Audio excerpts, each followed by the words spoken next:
Piper! Piper!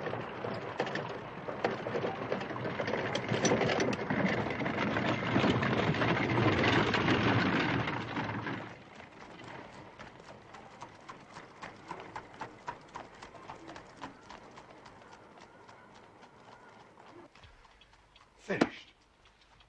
Oh.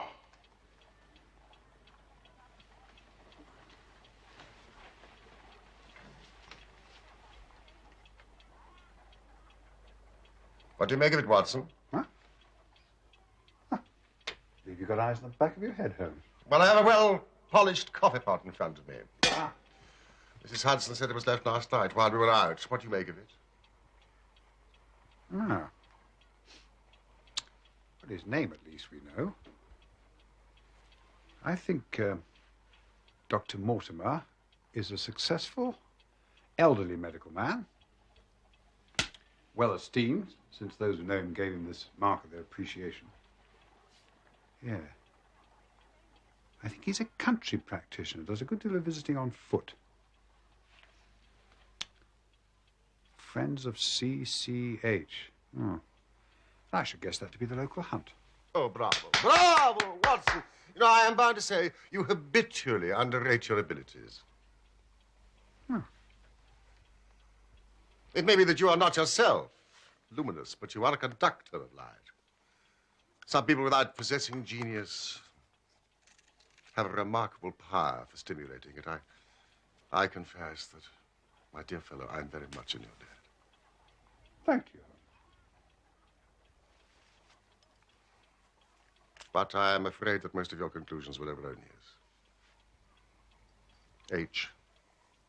Surely, hospital. CC suggests Charing Cross. I mean, if so, I would postulate a young man, under 30, amiable, absent-minded, unambitious. And the possessor of a dog. Can I see the stick? What? Oh. Thank you.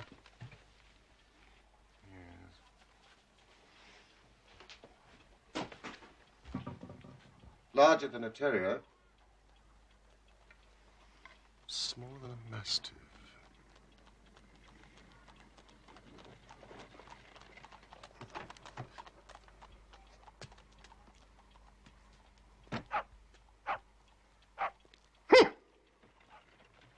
I was right.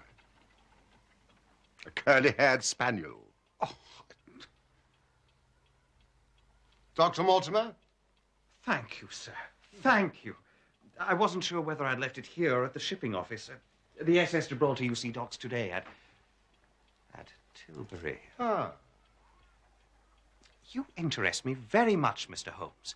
I'd hardly expected so dolichocephalic a skull or such well-marked supraorbital development.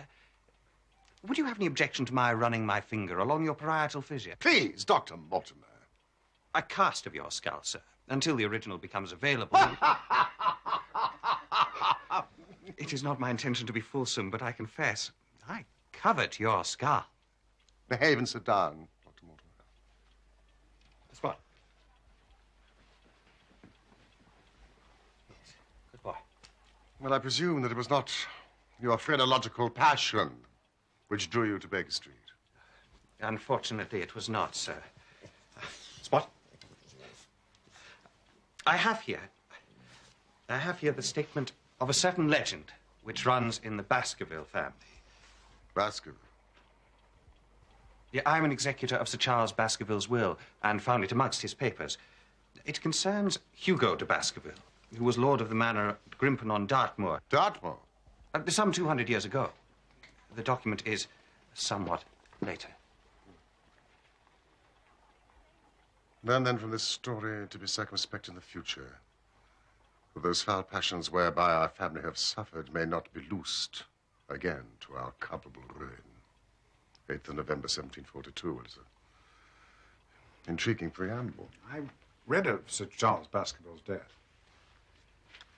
From a medical point of view, it was a poorly informed article. No, thank you. He died of dyspnea and cardiac exhaustion. Were the conditions linked or were they parallel? Oh, they were linked, in my opinion. There was some facial distortion. Caused by the cardiac pain, presumably. Yes. You sound doubtful. It was not merely facial distortion. Well, in the year 1692, Hugo de Baskerville abducted a young girl.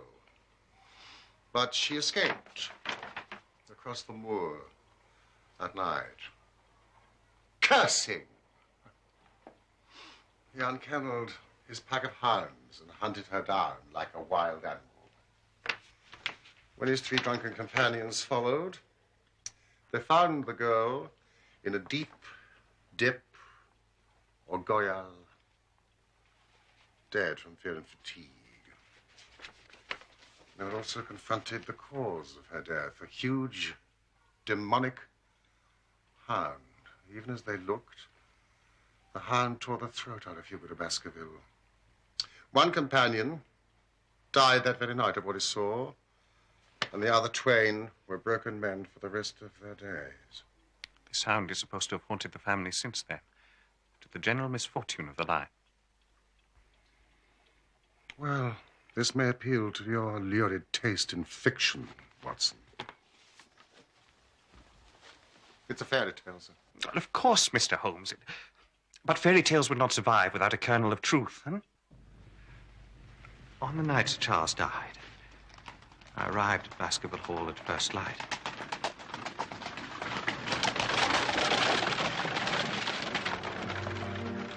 I shall tell you what I found. No more or less. Wait, please, sir. I had been concerned about him for some time. He had become obsessed with the legend of the Hound. He's by the summer house. He believed he had heard the Hound itself upon the moors. He even believed he had seen it. At the time, I took such morbid fancies to be part and parcel of Sir Charles's pathological condition. And now? I no longer believe that to be the case. There, sir. We didn't like to move him, sir. Once we knew. Yes. Yes, quite, Barrymore. A sad occasion, Mrs. Barrymore. An unhappy vigil for you. He was our hope, Doctor. Hope of the country hereabouts. He brought the world to us. He was our hope.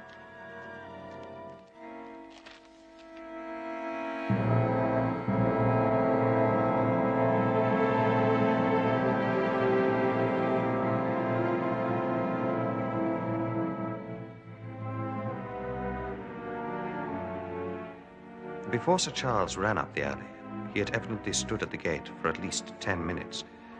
How do you know that? The ash had dropped twice from his cigar, and there were also 3 spent matches. Press me, Dr. Mortimer.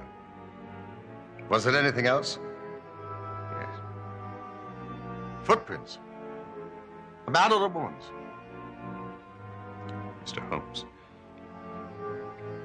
They were the footprints of a gigantic hound. Several people have seen a creature upon the moor, a huge creature, ghastly, spectral. I've cross-examined 2 of them, hard-headed countrymen both, and their stories tally. I want you to advise me what I should do with Sir Henry Baskerville. Henry Baskerville has spent his life in America. He has come over on the SS Gibraltar. We'll send them direct to Baskerville. Very good. It's been a pleasure having you aboard, Sir Henry. Sir Henry. I still haven't gotten used to that title. Is there any other claimant upon Sir Charles's estate? None. His youngest brother, Roger, died in Central America of yellow fever some 30 years ago. Northumberland Hotel, Northumberland Avenue. Sir Henry is the last of the Baskervilles.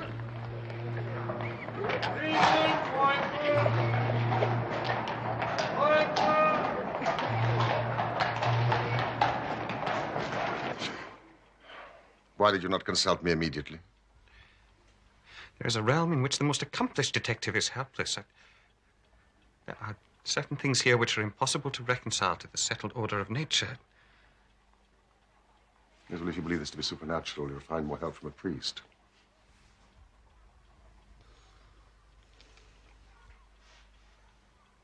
No.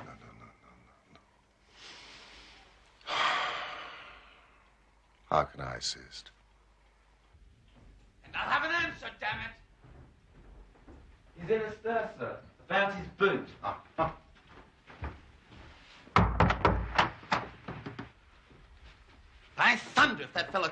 old black boot? Surely it was a new brown boot. No. Last night, they took one of the brown ones. Today, they've sneaked one of the black. I'm sorry, Mortimer. I'm sorry to trouble you with this nonsense, but this is a first-class hotel, damn it. Oh. Hello. Mr. Sherlock Holmes at your service. I think it is worth troubling about, as a matter of fact. You do? Why? Because it's inexplicable. Good. That's good.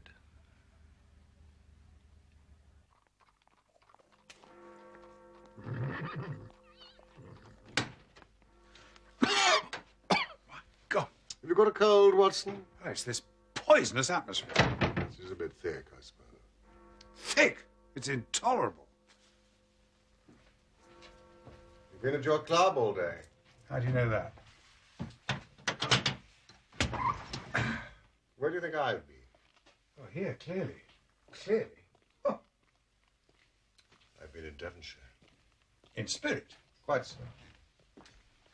I sent out for a map from Stanford's. Ah. Now, see here. Baskerville Hall. Grimpen. Just a clutter of cottages. Two moorland houses. Farmhouses. Laughter Hall. Meadowpit House. I mean, that is all. Well, this represents marshland. And these barrows, some prehistoric settlement or burial ground. A tin mine. Disused, desert. And all the rest is waste. As far as the great convict prison at Princeton.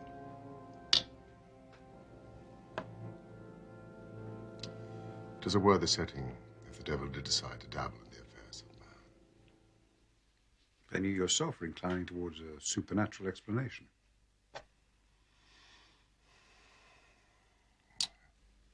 You'd better send word to Dr. Mortimer that we breakfast with him tomorrow.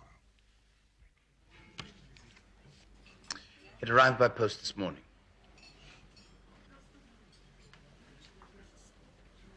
So you think out little puzzles, Mr. Holmes.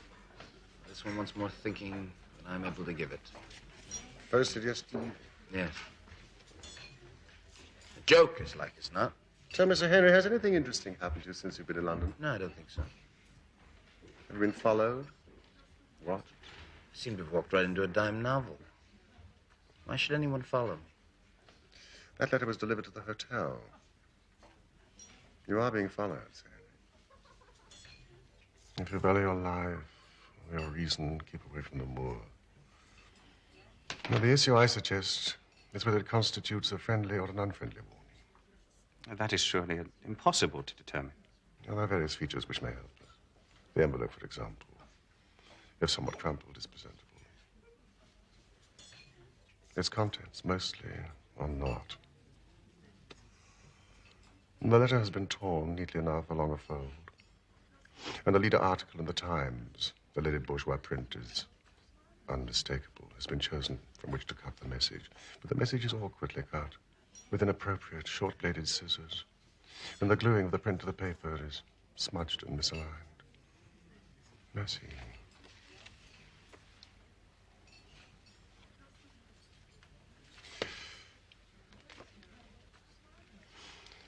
Only half a sheet of paper, and yet the watermark is clear. Huddeston, Quail. You will find that paper in 100 middle-grade hotels, but not, I think, here. A first-class hotel would have paper of a greater weight. The ink is institutional. That also suggests a hotel. Yeah. What can we determine from this? Pocket flap. I infer that the person who wrote this message is staying at a nearby hotel. He's neat of habit and started the task methodically. But then he began to fear discovery. He rushed it through and put the result into his pocket until such time as he posted it. It is true that fearful people threaten. But my interpretation is that this is a friendly warning. Because it seems a risk was incurred in its execution. Bravo, Mr. Holmes. You fulfill your reputation, sir. No mistake. But if you're right, and this fellow's afraid, then he's afraid not only for his own skin, but what might happen to me. Quite so. Dr. Mortimer, I think it is time that you explained.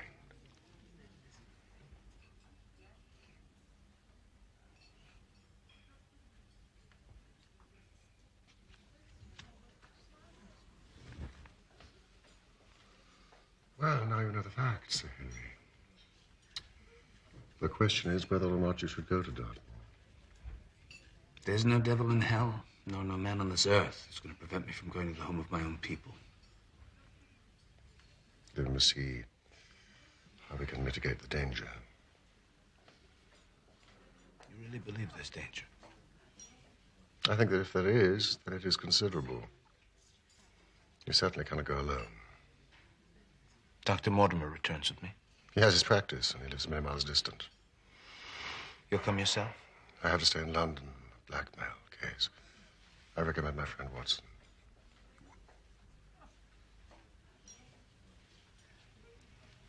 That's very kind of you, Doctor.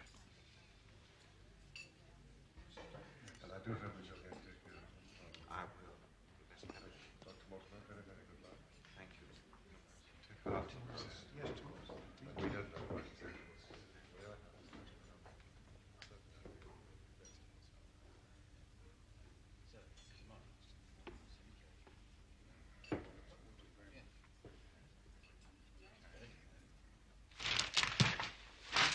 What's...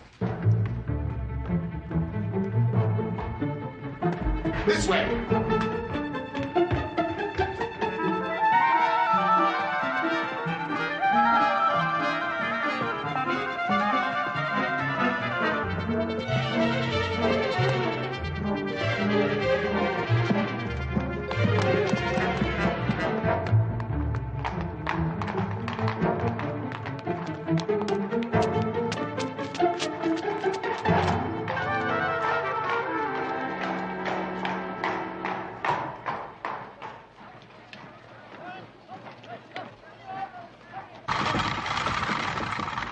Who was that man? I have no idea. Well, how did you know someone had been following Baskervilles? How else did they know so immediately where he was staying? At least they will not continue to follow him now.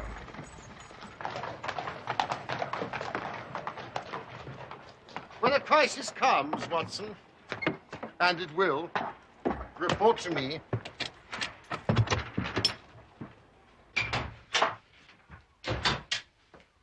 Watson, do you know what the residue of Sir Charles Baskerville's estate was? No, I don't. Close on $1 million.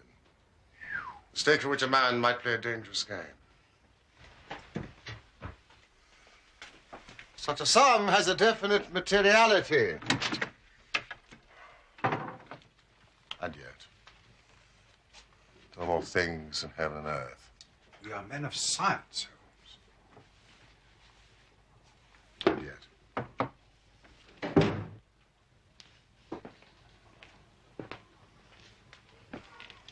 It's an ugly, dangerous business, Watson. Believe me, I shall be very glad to have you back safe and sound in Baker Street once more. Thank you, Holmes.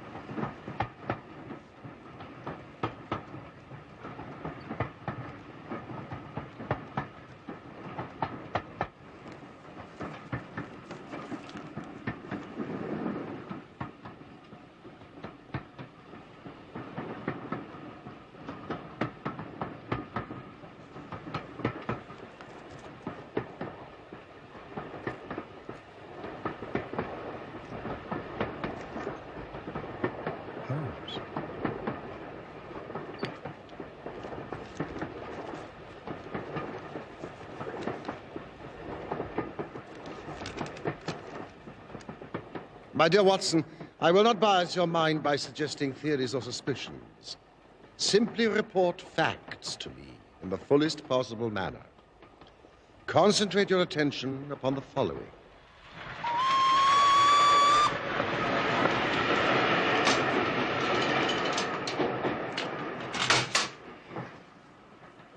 Above all, avoid the moor, when, as the old parchment quaintly put it, the powers of evil are exalted.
What is this packing?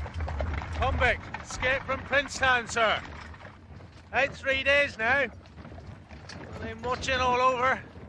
They ain't seen no sign of him. Farmers don't like it. Who is he? Selden, the Notting Hill murderer. Folk are locking their doors, I can tell you. What'd the man do? He murdered a whole family. With such savagery, they deemed him insane.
Welcome, Sir Henry. Welcome to Baskerville Hall. Thank you. It's Barrymore, yes? At your service, sir. Mrs. Barrymore? Madam?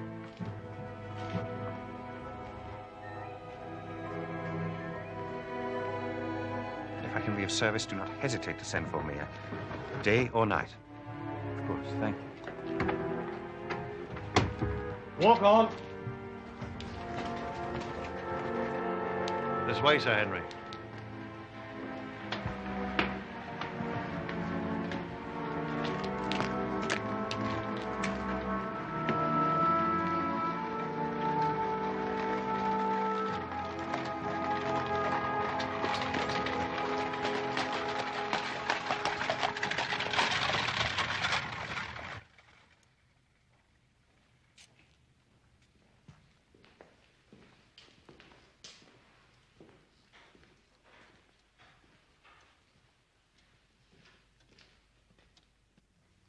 500 years of us. Just as I imagined it. Too much as I imagined it. This place needs is the products of Messrs. Swan and Edison. But I suppose I can tone down to it.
Excellent meal, Barrymore. Please thank Mrs. Barrymore for us. Thank you, sir. Shall be pleased you enjoyed it. Well, Dr. Watson, shall we?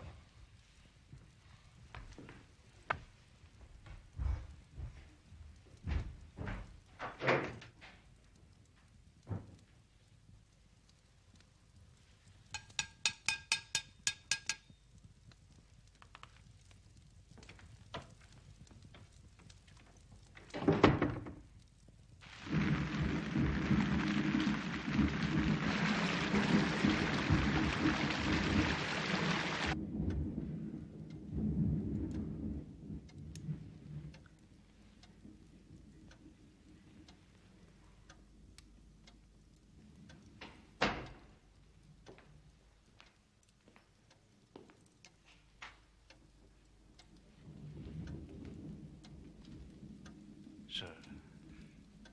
Barrymore. What is it?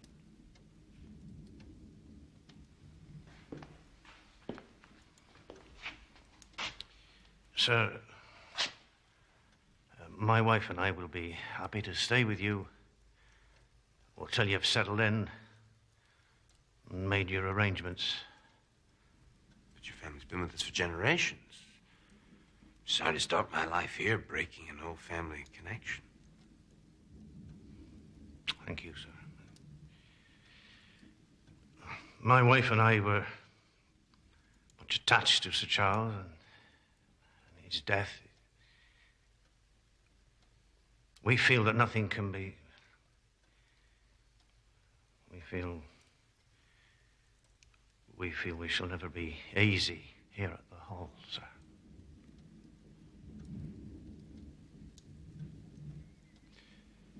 Right. Well, what do you mean to do? Oh, Sir Charles's generosity has given us the means to set up in business in a small way, sir. Well, thank you for telling me. Might I look forward to you pulling me a pint in your own house one day? Well, that is the sort of thing, sir. Thank you, sir. Good. Mind you call it Baskerville Arms. Yes, sir. Thank you, sir.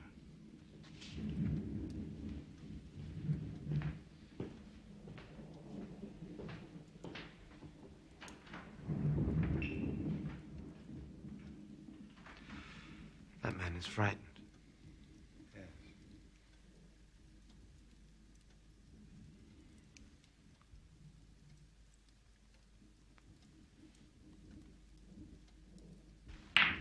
Shot.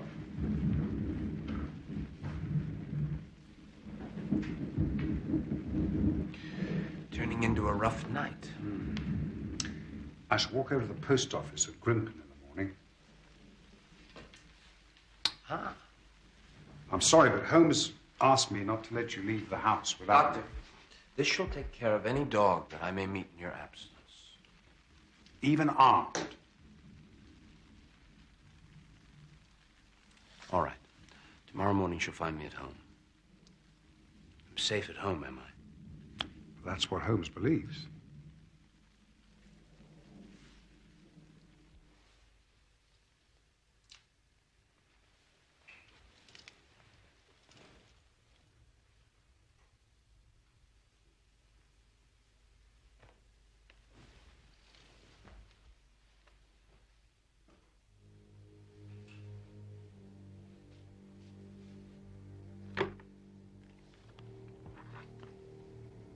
It's an ugly and dangerous business, Watson. I shall be glad to have you back, safe and sound, in Baker Street once more.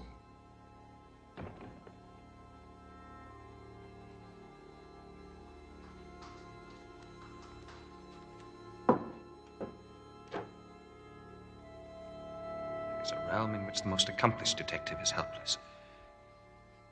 There are certain things here which are impossible to reconcile to the settled order of nature.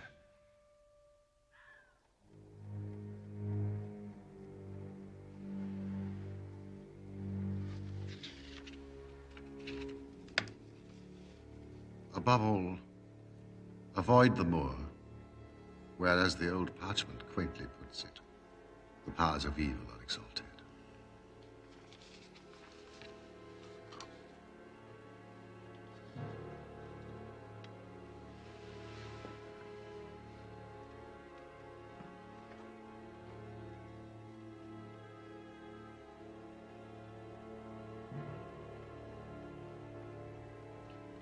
Do you know what the residue of Sir Charles Baskervilles' estate was? Close on 1 million. Such a sum has a distinctive materiality about it.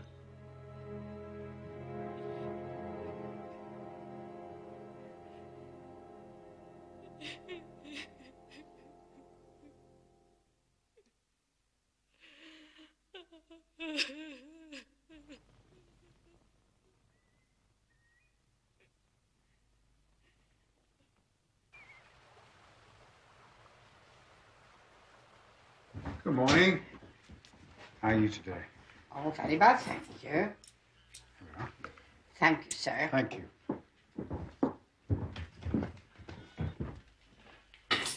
Goodbye. Goodbye, sir.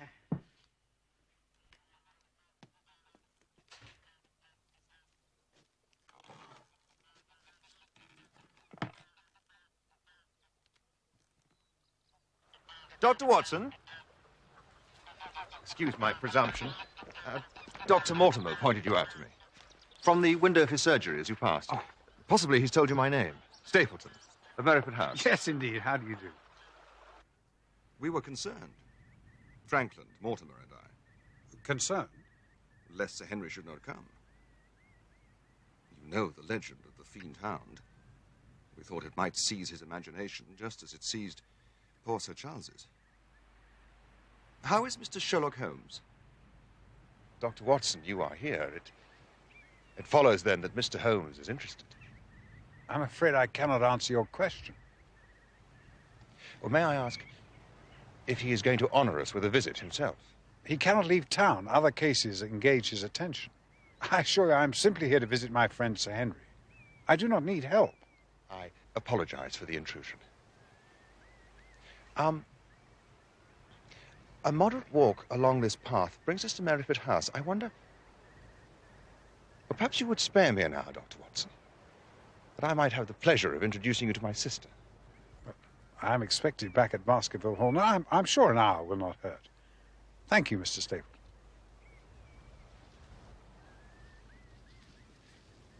It was entomology, was it, that brought you to the moor? Indeed.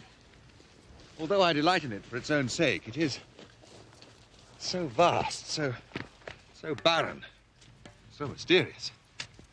Well, there, for instance. What do you make of that? It would be a rare place for a gallop. That is the great Grimpen Mire. False step there means death, to man or beast. Well, only yesterday I saw one of the moor ponies wander into it. Never came out. I could see his head for quite some time, straining out of the bog hole. It sucked him down at last. Even in the dry season, it is a danger to cross it, but after these recent rains, it is an awful place. And yet, I can find my way to the very heart of it and return alive. But why should you wish to visit such a horrible place? You see the low hills there beyond it? They're really islands. The flora there is undisturbed, which means, of course, that rare species can breed there. One of them, a subspecies, like Canidae, is unique to the place. In fact, I'm credited with its discovery. Really?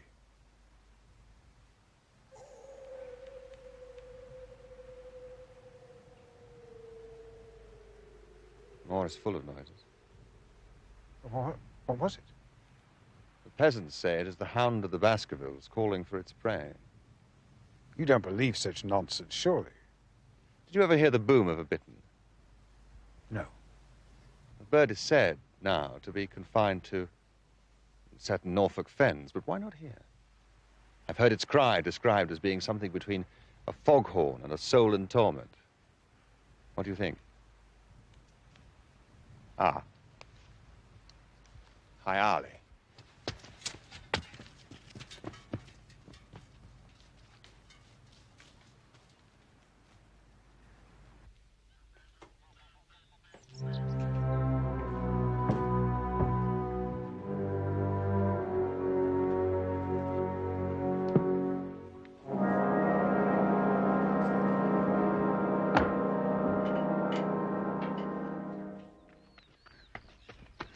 Go back! Go straight to London instantly.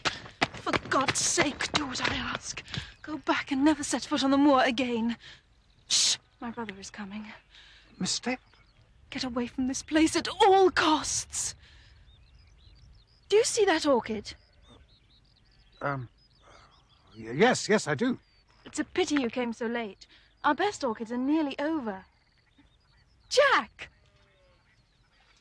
You have introduced yourselves, I see. Yes. I was telling Sir Henry it's a pity he has missed the beauties of the moor. Oh, were I Sir Henry, Miss Stapleton, I'm sure I would not miss your beauty, but I'm afraid I'm not. Sir Henry, that is. Merely his friend, my Dr. John Watson at your service. Did you catch your butterfly? No. I only flies like a witch, I'm afraid. Ah, there. Oh, yes. You must forgive and forget my foolish outburst, Dr. Watson. I cannot forget, Miss Stapleton. You must! Sir Henry is my friend. His welfare is a very close concern of mine. Tell me why you are so eager that he should return to London. You know the story of the Hound. I do not believe such nonsense. But I do. If you have any influence with Sir Henry, take him away. I fear that unless you can give me more definite information than this, it would be impossible to get him to move. I cannot say anything definite, for I do not know anything definite. Miss Stapleton, I would ask you one more question. If you meant no more than this when you first spoke to me, why were you so eager that your brother should not overhear what you said? There is nothing to which he or anybody else could object. My brother is very anxious to have the hall inhabited. He thinks it's for the good of the poor folk upon the moor. He would be very angry if he knew I had said anything which might induce Sir Henry to go away.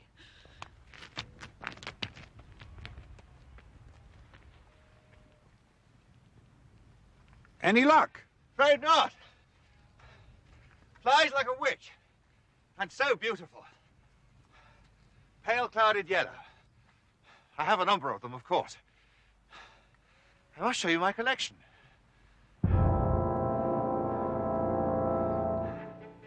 The English Lepidoptera, I fear.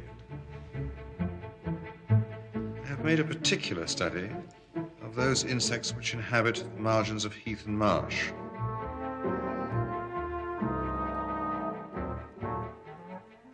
A magnificent collection and the work of a serious scientist.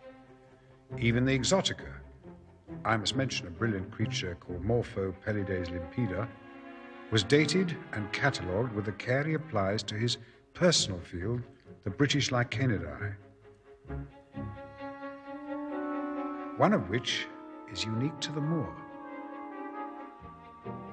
I must also report that the new brown boot has turned up. Barrymore found it amongst Sir Henry's luggage when he unpacked.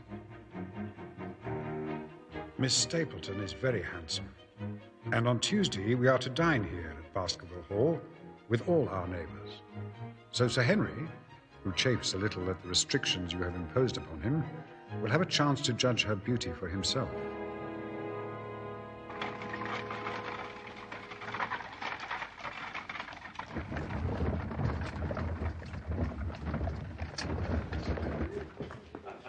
We are also to meet Dr. Mortimer's wife, and the old vicar of Grimpen, who is very shy, they say. And Mr. Franklin, an amateur astronomer of some note, who has a reputation of being litigious to a fault. A red letter day. Law is law, and I mean to teach 'em. I have established a right-of-way slap through the middle of old Middleton's Park. Ha ha! Case decided today. We must teach these magnates they cannot ride roughshod over the rights of commoners. Case decided today. Today, Mr. Franklin. Today, sir. Why do you ask? They're saying in Fernworthy that you've had the wood there closed to the villagers. Also today. A red letter day, as I said. True, sir. I shall be burnt in effigy tonight in Fernworthy, but I have the case against them. Infernal people seem to think there are no rights of property. They can swarm where they like with their picnic papers and bottles. But why should they complain? No one goes to the wood now. They have to cross the moor to get to it. No one will cross the moor. Why is that, sir? You've surely heard. The Hound walks abroad upon the moor. The Hound of the Baskervilles, Sir Henry. I've heard. Is it a phenomenon you believe in yourself, Mr. Franklin? Ask the vicar. Astronomic and forensic matters are my domain. Demonic matters are his. Is it a hound of hell, vicar? Or what? Yes. An interesting question. Whatever it is that has been seen, it is undoubtedly something. Our farrier, Thomas Chubb, is not a man given to visions. And he saw something out there. A dog, he said.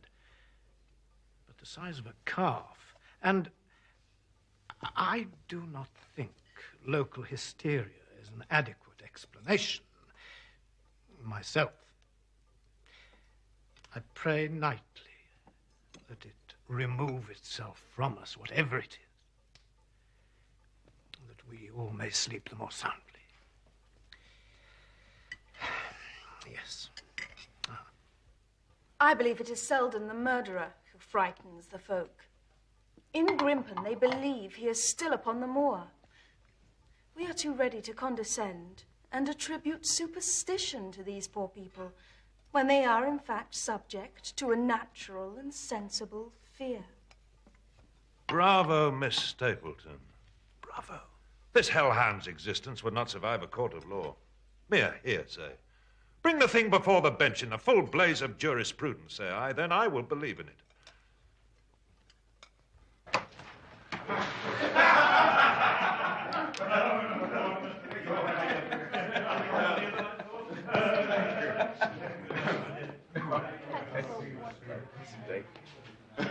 Thank you for a Good night, Doctor. Very nice to see you.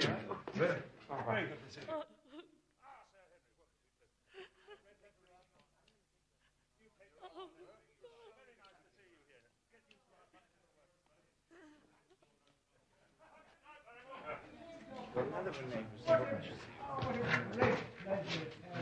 Sir Henry. I'm sure. Yes. Splendid. Oh, thank you. Very much. I thought you were not keeping to that. Sir Henry! Yes. My dear fellow, wonderful. I must compliment you on that claret. Delicious. Absolutely delightful. Certainly now. Oh, very good. Yeah. Oh, dear chap. Good night.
half an hour.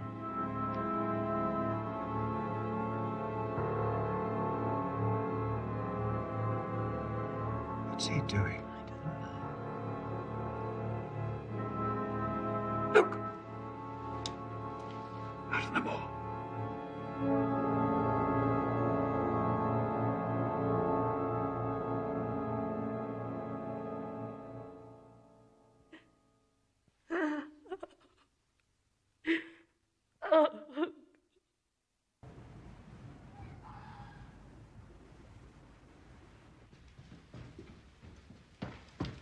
Was adamant, Sir Henry.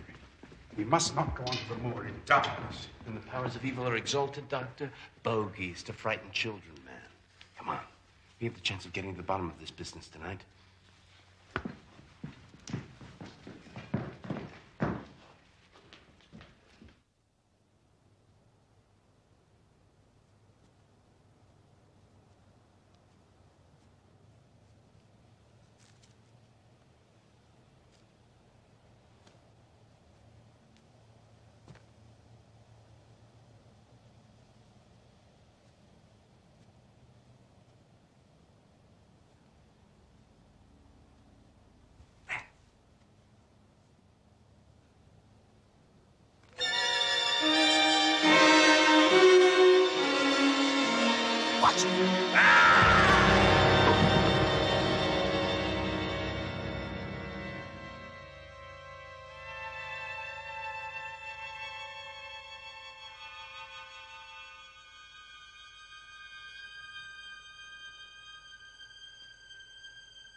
You all right? I thought to shoot, but I couldn't. Come on. My God.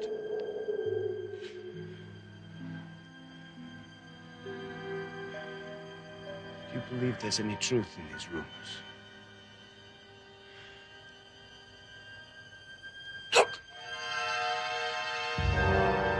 Yes. Barrymore? It's not seldom, at any rate.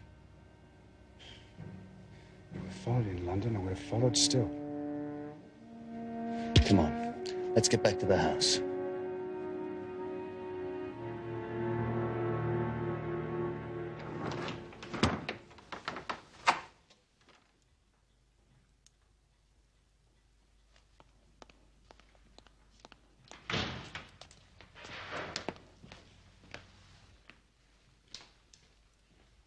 What's this all about, Barrymore?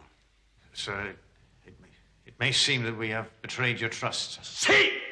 Damn it, Barrymore, you have! Sir, no fault of his, sir. He didn't want it, it's me. It's me and mine. The poor creature came to me for help, sir. How could I refuse after what they have done to him?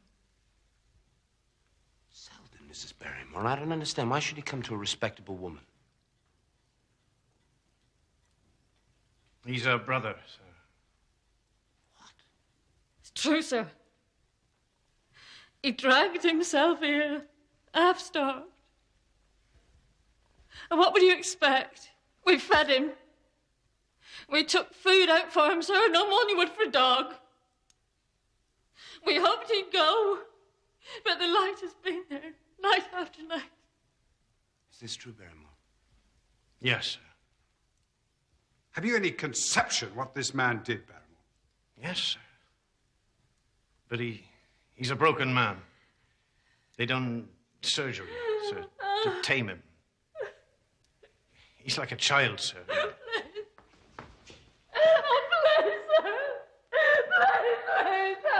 Mrs. Barrymore, please. Please get up. This is not dignified, please. By your leave, sir, arrangements have been made. You'll be out of the country in a few days. I beg you, sir, say nothing to the police.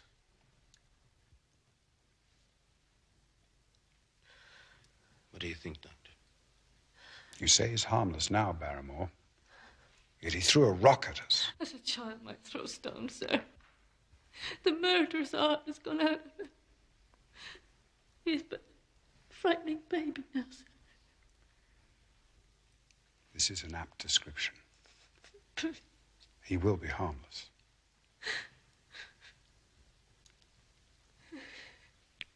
Very well. Please take your wife to your room. We'll say nothing about this matter.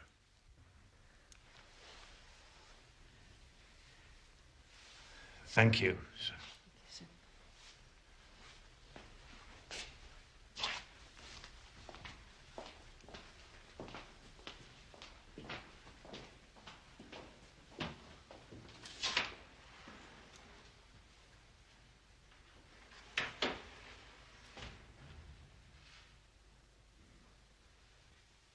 I thought we had a chance of getting to the bottom of this business. All we seem to have done is compound a felony.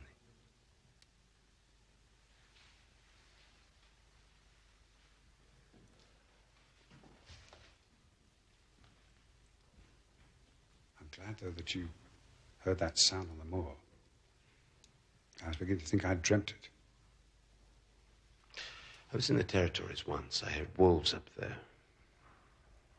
But nothing to freeze the blood like that sound tonight. Are you convinced it's a hound? I am. I would to God Holmes was here. Why does he not come?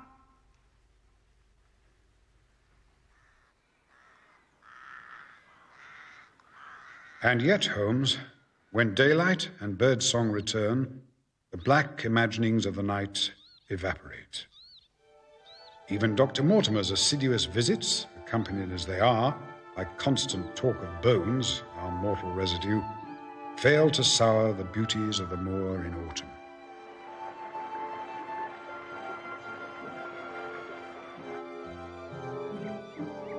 We are, however, still far from the heart of the mystery.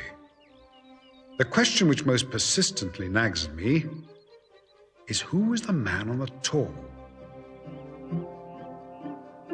With his identity known, I feel we should have the key to this fatal riddle within our grasp. This is a rather nice piece of cloth. I picked this up in Baltimore, but I never wear it. Meanwhile, I have discovered a streak of amiable tender-heartedness in my host. Oh, this. So guilty did he feel at nearly shooting his servant's murderous brother-in-law that he has given Barrymore many of his excellent American clothes.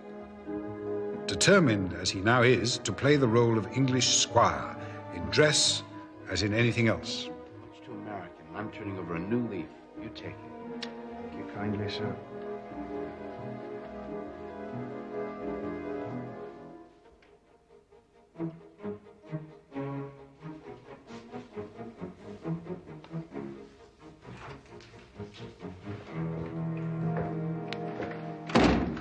Very smart, Sir Henry. Oh, yeah. Well, I'm going to stroll over to Maripet House. I thought I'd invite Stapleton and his sister. Rather, I should say, Miss Stapleton and her brother to luncheon on Monday. Well, I know you won't want me to come with you there, but Holmes insisted that... Now, look here, my friend. Holmes could not have foreseen certain developments. You'd make a very civil gooseberry, but no. I'm afraid I have to go alone.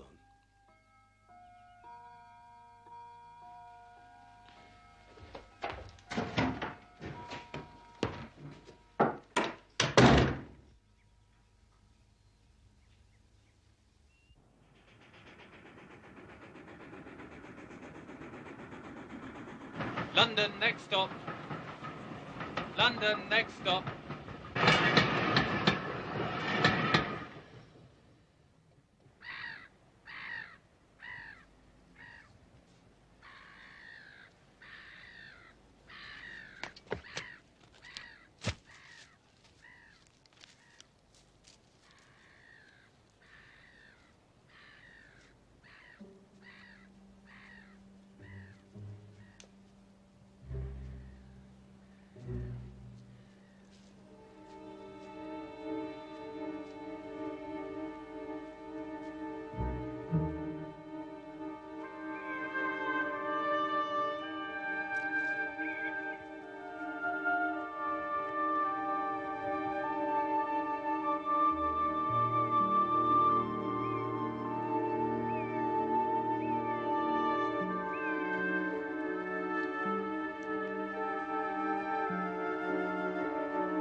Baskerville! How dare you, sir, make advances to my sister in such a fashion? Jack! I'm sure the lady gave you no reason to presume upon her good intentions. We welcome you into our circle, sir, and you repay the hospitality by forcing your disgusting attentions upon her. No, but I assure you, sir, my intentions Away, are sir! honorable. Away to the hall! Beryl!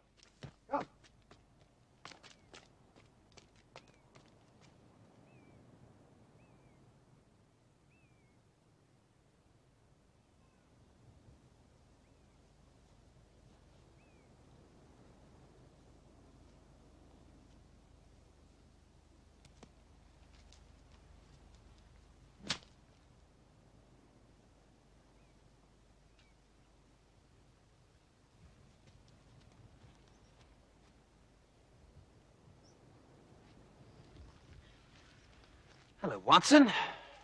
Where have you dropped from? I took it upon myself to follow you. I'm afraid my duty to Holmes overrode my tact. I see. Well, hope they're not selling tickets in Grimpen. I assume you saw what happened? Mm-hmm.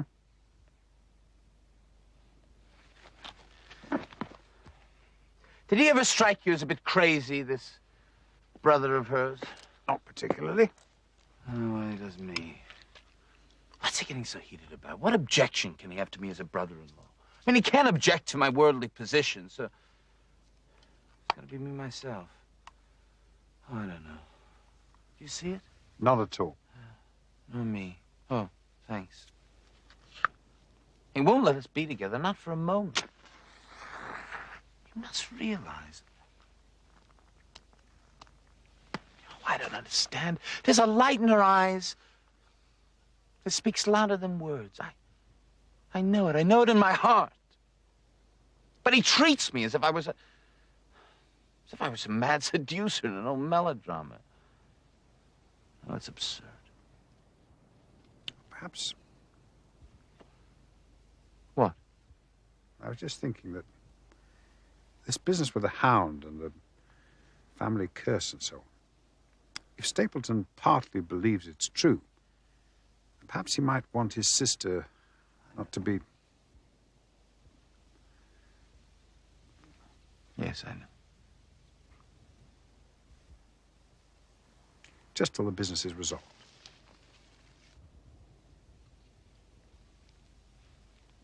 Yes, of course. Well, shall we walk home together?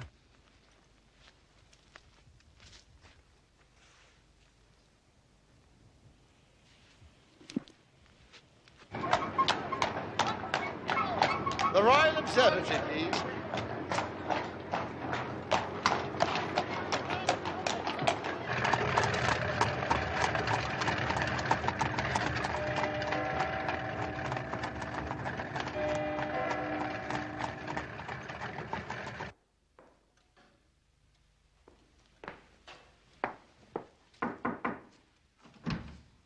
I am forever in your debt. Oh, no, not at all.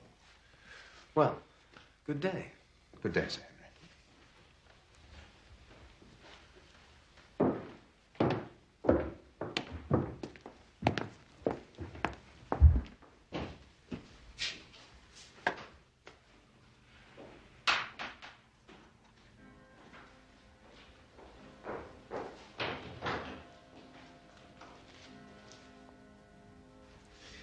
Well. What happened? Stapleton. I still think the fellow's crazy, but he's just given me the most complete apology a man's ever likely to receive in his life, and he's invited us to dinner tomorrow.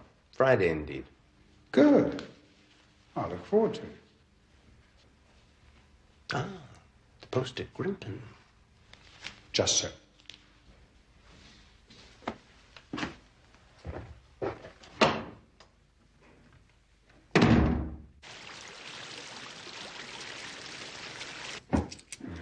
Thank you, sir.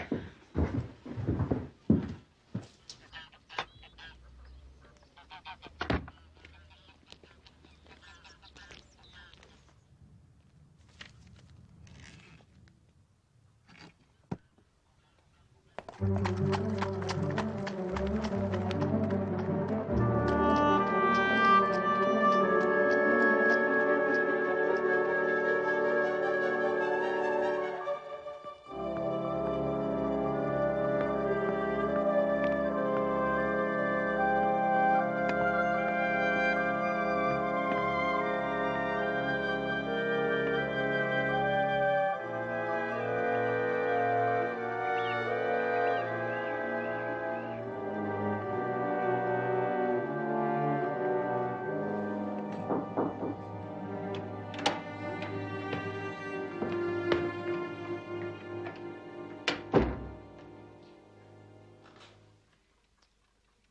I have a word, sir? Of course.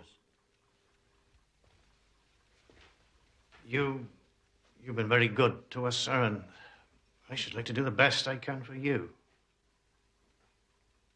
There's something I found out, sir. Yes? We found it after the inquest and told a mortal soul, didn't know how. About Sir Charles's death, sir.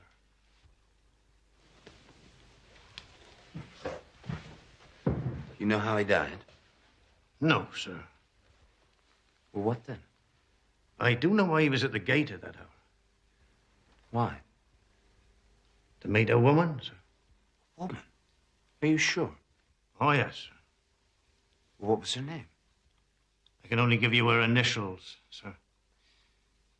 Yes, 'twas something my wife found. She was cleaning out this very room, Sir Charles's study, sir, and in the grate there she found this scrap of paper. Oh, 'twas all burnt, but well, it could still be read.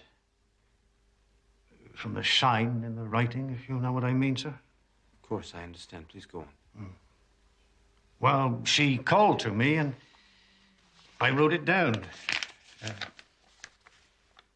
Please, as you are a gentleman, burn this letter and be at the gate by 10 o'clock. Then the initials, L.L.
Good afternoon, Dr. Watson!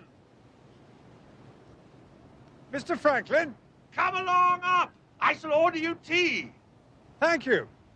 You're here to solve the Baskerville mystery, are you not? Well, I have a telescope. I see things on the moor. Surely you should know about them.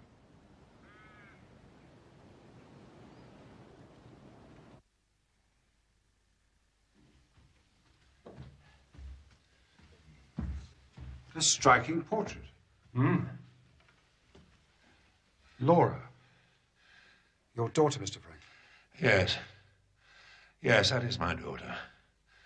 The woman she has become is not. This way, Doctor. How's that? Disinherited her.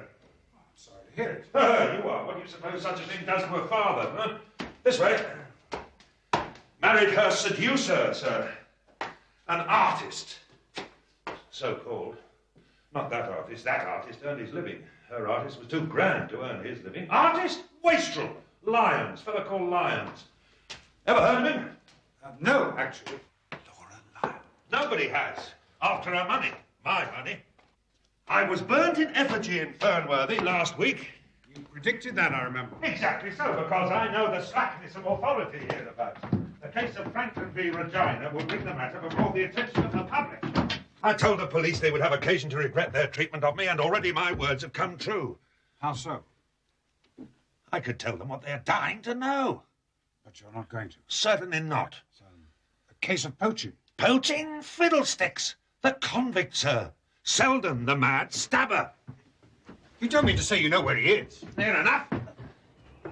It has never occurred to the police that the way to catch the man was to find out where he got his food, and so trace it to him.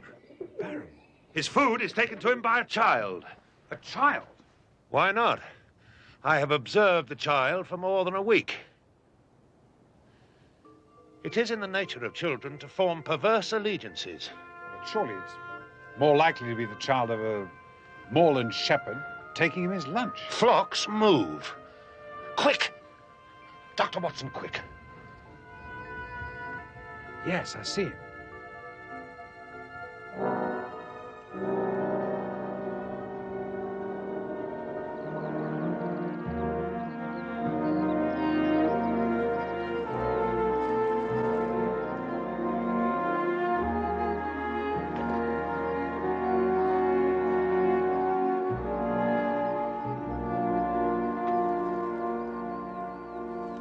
Dr. Mortimer! Dr. Watson, I have something marvelous to show you.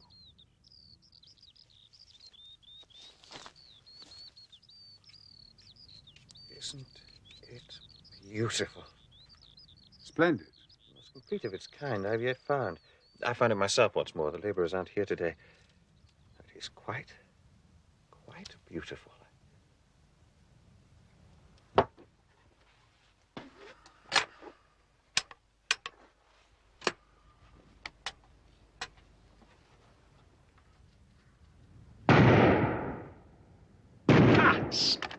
If there's one animal on this planet which I cannot abide, it is a rabbit.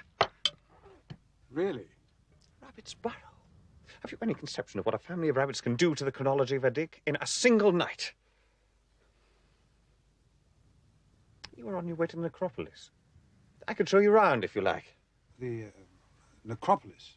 Most people think it a Neolithic village, but I have reason to believe it a burial ground. Some most interesting features. Ah, I should be glad of your company. There's someone bivouacked near there. Who is it? It's the man who's been at Sir Henry's heels since he landed here. I can't think his motives are benevolent. So, if you come, I should be obliged if you bring that gun you handle so well. There may be some danger. If there's to be danger, then 2 guns will be better than 1. Yes. Do you know Laura Lyons? Old Franklin's daughter. Yes, she's a patient of mine. She lives in Coombe Tracy. He's cut her off, you know, without a penny. Do you know if she was acquainted with Sir Charles? It's possible. After her marriage went wrong, she was able to set up for herself in a small way. As a typist, Sir Charles may have made that possible. He was a man who fostered many good causes. She may have been one of them. What sort of a painter was Lyons? Oh, brilliant.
Dr. Watson is at Laughter Hall.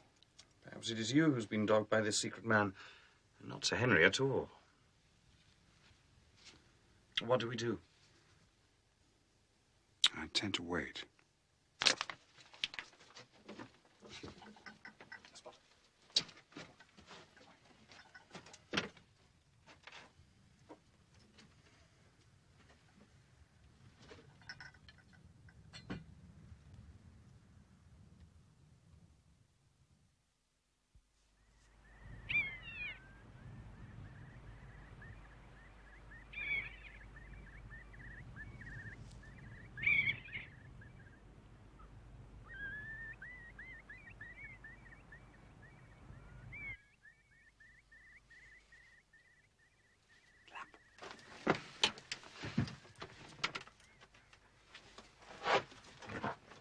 it's a lovely evening, Doctor. I really think you would be more comfortable outside than in. When I see a cigarette stub marked Bradley, Oxford Street,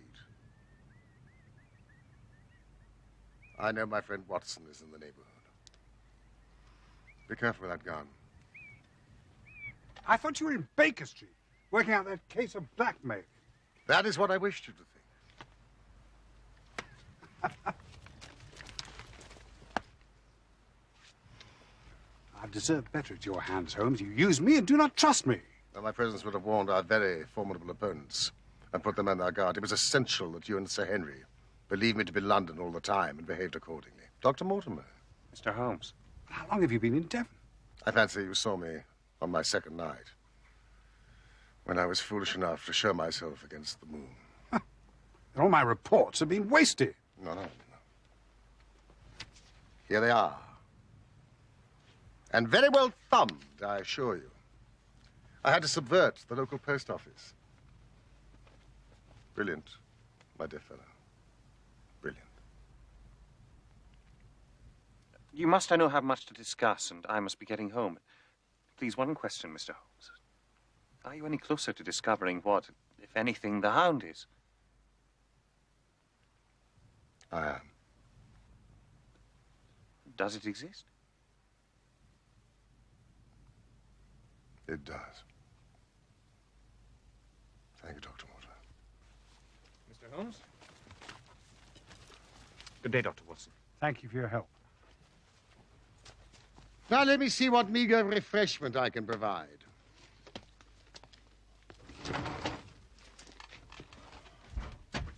Cartwright, the little chap from the express office.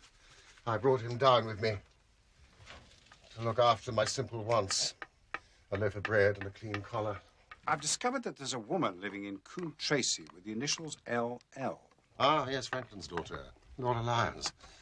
Our researchers have been running along the same lines. Did you know that she's seeking a divorce from her husband? But she lacks the means to carry it through. It is a costly business. Do try my steel. Ah. Dr. Mortimer thought that Sir Charles might have been a discreet benefactor. Really? That's interesting. Please, Watson.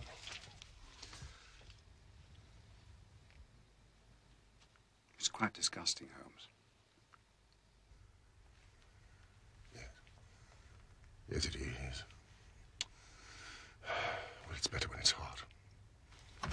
Did you know there was a close intimacy between Laura Lyons and the entomologist, Stapleton? No, I did not. Yes, they meet. They write. She's no doubt counting on becoming his wife. That is the most powerful weapon in our hands. How? I don't understand.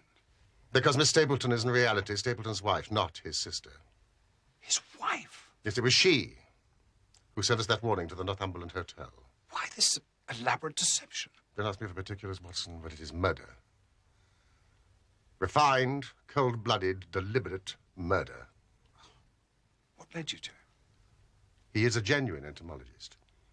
But that mention of his sole claim to fame, his discovery of a subspecies, Lycaenidae, that was his fatal moment. There can only be one discoverer of a species. That pinpointed him. It has been a hard trail, but...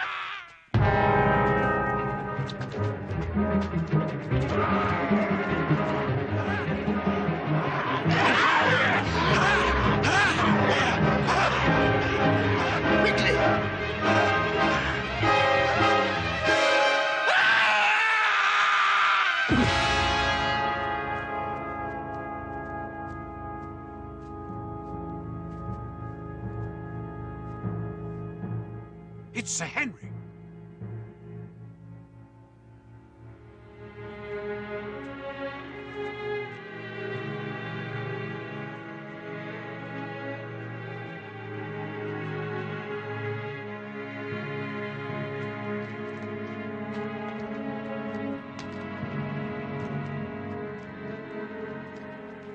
Selden.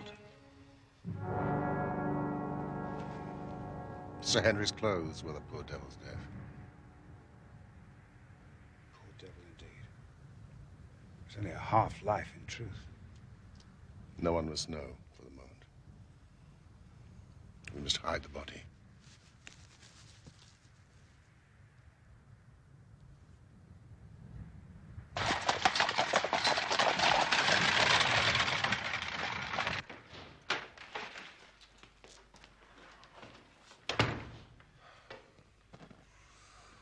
Sir Henry must know nothing of hearing the Hound.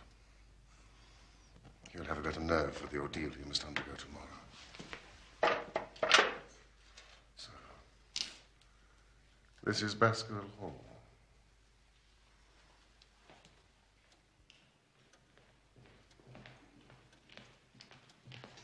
One moment, Wilson.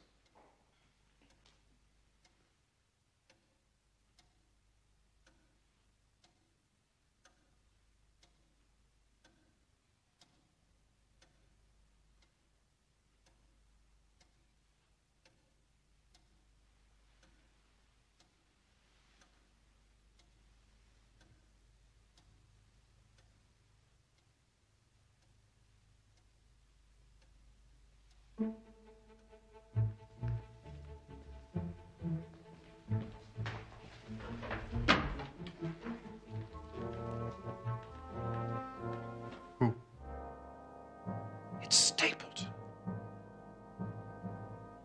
He's a Baskerville. Sir Charles's brother, who died of yellow fever in Costa Rica, did not die childless. We have him, Watson. We have him. And I dare swear that by tomorrow night, he will be fluttering in our net as helpless as one of his own butterflies.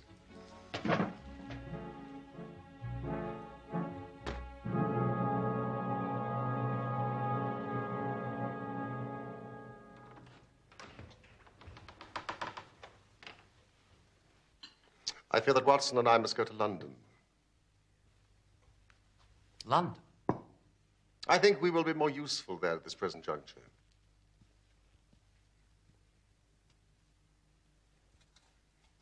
Excuse me. Might I have some fresh coffee? Certainly, sir. But I thought you were going to see me through this business.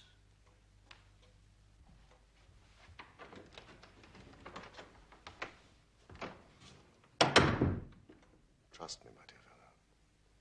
I do. Tell Stapleton that I would have been happy to come with you, but that urgent business required me to be in town. I don't understand. Should I not come with you to London? Why should I stay here alone? No, you must stay. And do exactly as I tell you. Of course I will. Drive to Merripit House. Send the trap back. And let it be known that you intend to walk home. Across the moor. At night. If I had not every confidence in your nerve and courage, I would not suggest it. It is essential that you do this. Then I will do just what you say. Take the path. Exactly on the path. From Merripit House to the Grimpen Road. It is your natural way home. And when do you intend to leave? Immediately after breakfast. Thank you very much. Sir.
Mrs. Lyons? Yes? So, You admit that you asked Sir Charles to meet you at the gate at 10 o'clock, but you say that you did not keep the appointment. I did not. You do realize that was the very hour of his death. Is that an accusation, sir? I'm only asking if you can forge a connection between the two events. There is no connection. Mrs. Lyons, we believe this to be a case of murder. And the evidence may implicate not only your friend, Mr. Stapleton, but his wife as well. His wife? Mrs. Lyons, the person who has passed for his sister is really his wife.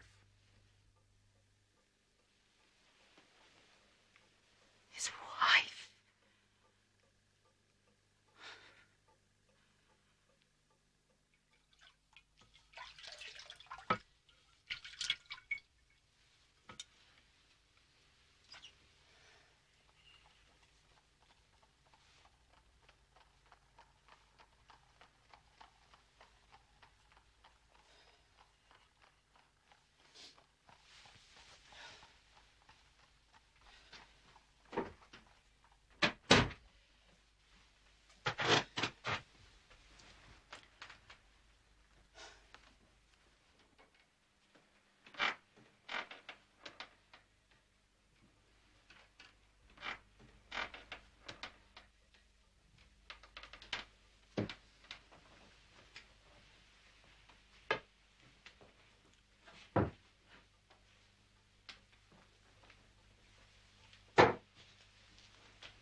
Mr. Holmes.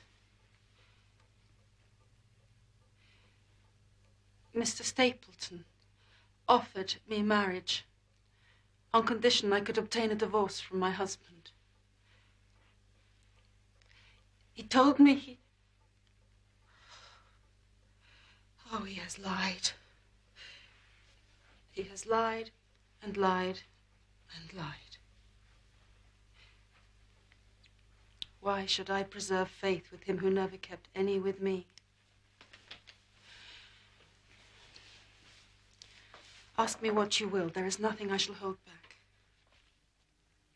You have said Sir Charles helped you to set yourself up as a professional typist.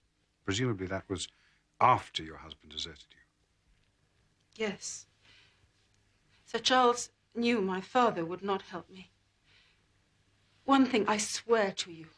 When I wrote the letter, I never dreamed of any harm to the old gentleman who had been my kindest friend. I entirely believe you, madam. And Sir Charles used Stapleton as an intermediary? He did not like to be seen to be doing good. And the letter that you sent to Sir Charles on the day of his death? I needed money for my divorce. I had heard he was leaving for London. And the sending of the letter was suggested by Stapleton? He dictated it. The reason he gave was that Sir Charles would help with the legal expenses of my divorce. And he dissuaded you from keeping the appointment? And swore me to silence concerning it. He said that the death had been a very mysterious one, and that I should certainly be suspected were the facts to become known. He frightened me into silence. You were very, very fortunate escape, Mrs. Lyons. You have been near the edge of the precipice.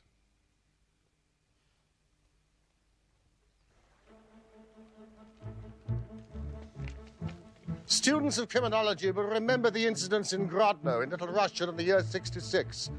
And of course they are the Anderson murders in North Carolina.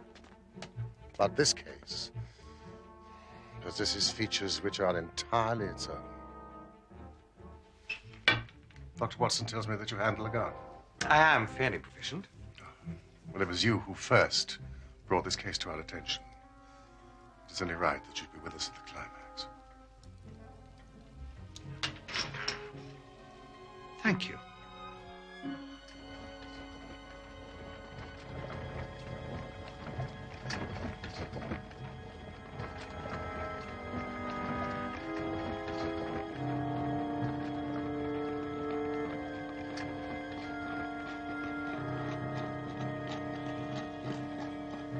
While Dr. Mortimer and I guard the path, you watch the house, Watson.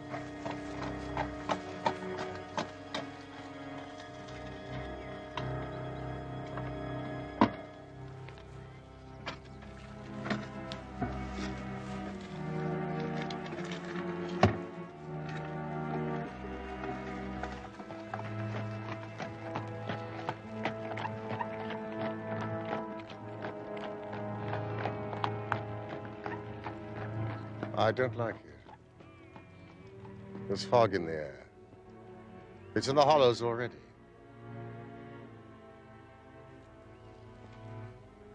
Be careful, Watson.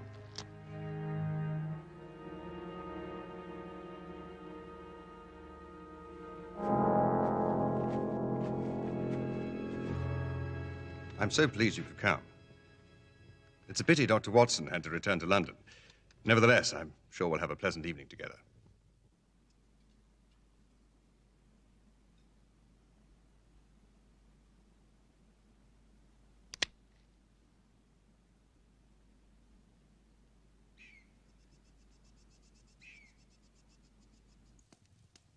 If you'd excuse me for a moment, Sir Henry. I shan't be long.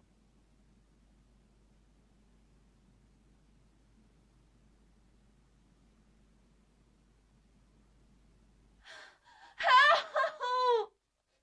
Help! Please! Help!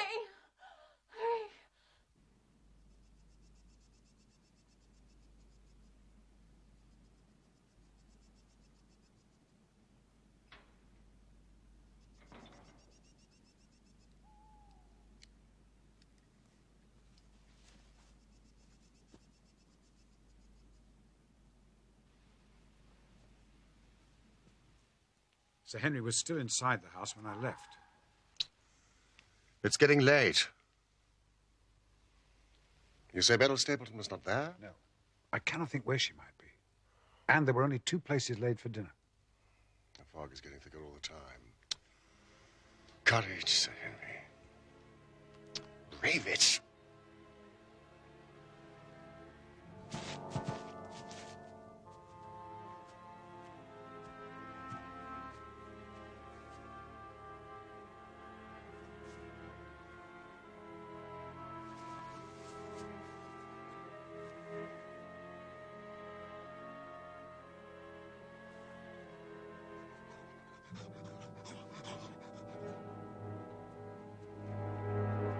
He's coming.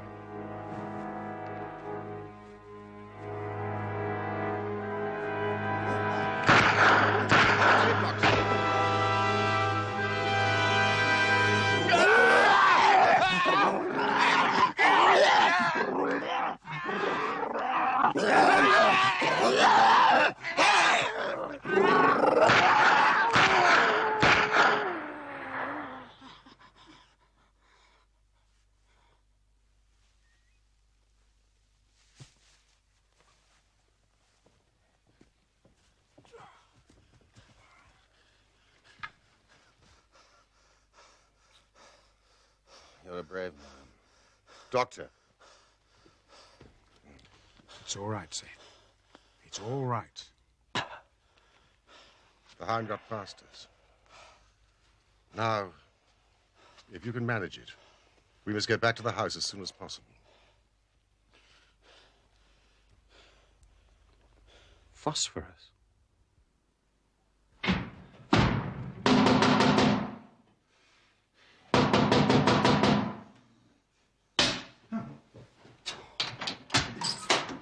No, sir, no! Sir!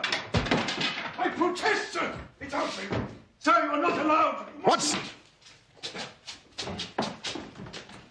Stop, sir, stop!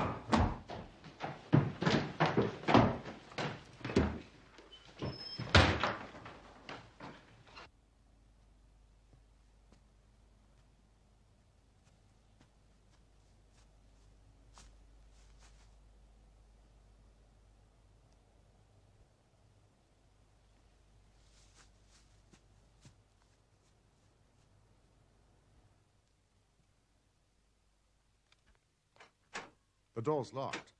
Help!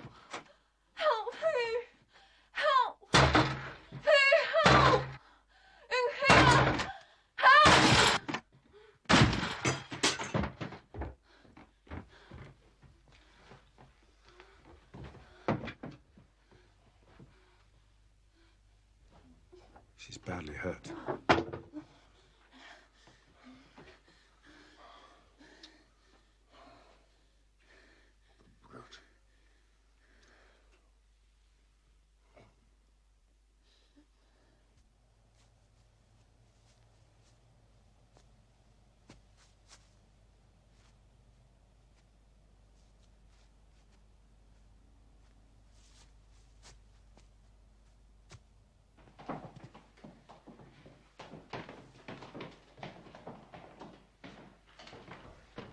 All right.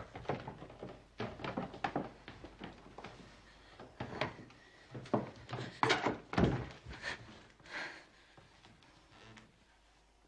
thought this man loved me. He loves nothing. Where is he? The police have... He escaped. He will go to his island in the mire.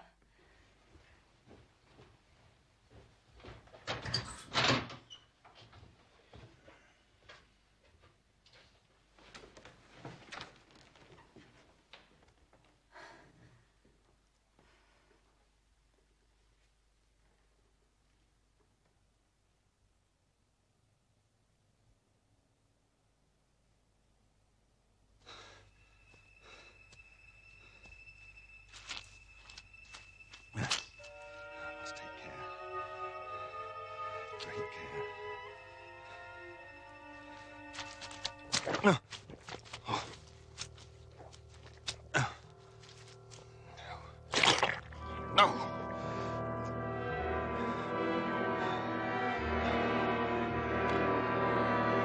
Help me! Please! Somebody help me!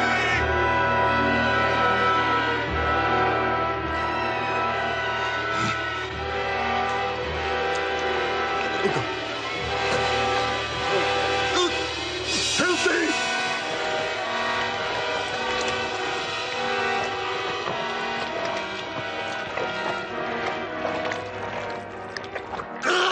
me!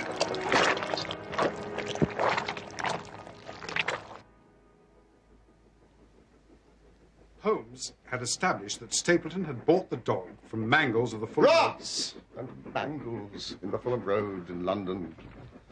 Ross and Mangles of the Fulham Road, London. He took it on the North Devon line and walked a great distance over the moor to his home. As we know, he eventually kennelled it at the heart of the Grimpen Mire. How on earth did he expect to claim the inheritance if this creature had mauled Sir Henry to death? Mauled. Very good word, Watson. Through intermediaries, Beryl Stapleton said that he intended to return to Central America and conduct his claim upon the estate from the depths of Costa Rica. Having established his identity as a Baskerville through the British authorities there. Of course, he had no interest in the estate. He simply wanted the money. What about the boot? He stole the boot, presumably, to have an article of Sir Henry's clothes, to set the hound on him. That is why the new boot would not do. Sir Henry had not worn it. Watson, We are late. I have tickets for the Huguenot at Covent Garden. A little dinner at Massini's on the way. Wonderful, Holmes. Pipe up! Pipe up!